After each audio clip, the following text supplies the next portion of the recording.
When we look back and today, the situation today, all the doomsday scenarios didn't become true. We could not have closed our doors. And it brought change to every part of Germany.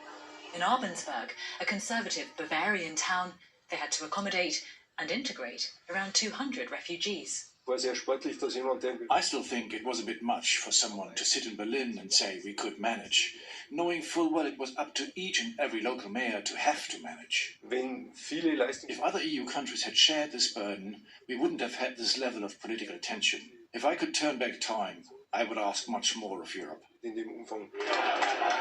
Instead, anger, fear on German streets, fueled by high-profile migrant crime, the sexual assault of women in Cologne, or the terror attack on a Berlin Christmas market.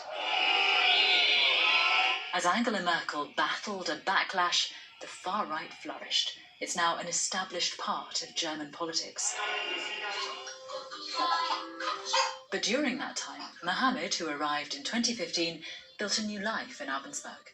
He learned German, got a job, had a family. It's ungefähr so wie meine Heimat. It's like my home. Everything is good.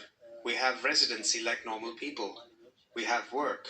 It's a good country. We have good neighbors. I like it a lot. But the story's not over. Not for those still trying to come to Europe, and not for those we met in this specially built refugee home on the edge of Abendsberg. Javid tells us he was 16 when he arrived in Germany. He's 21 now and still awaiting permission to stay.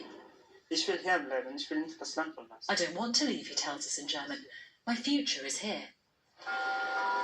What we witnessed here in 2015 was extraordinary. The euphoria, the drama, the anger have now faded, but you can still feel the consequences of that moment. It changed politics, it changed society, and many of the people who arrived here back then have begun to put down roots. They too will shape this country's future. Jenny Hill, BBC News, Munich. So it's just coming up to 13 minutes past 6. You're watching breakfast. You have a look at the papers? Oh yeah, go on then. I'm going to start with the Daily Mail, which has a rallying cry to banish all plastic bags. There's a picture there of a swan with a carry bag in its beak on the front page. As we've been hearing, the price of single-use bags will double in England from 5p to 10p. That's from April, and it will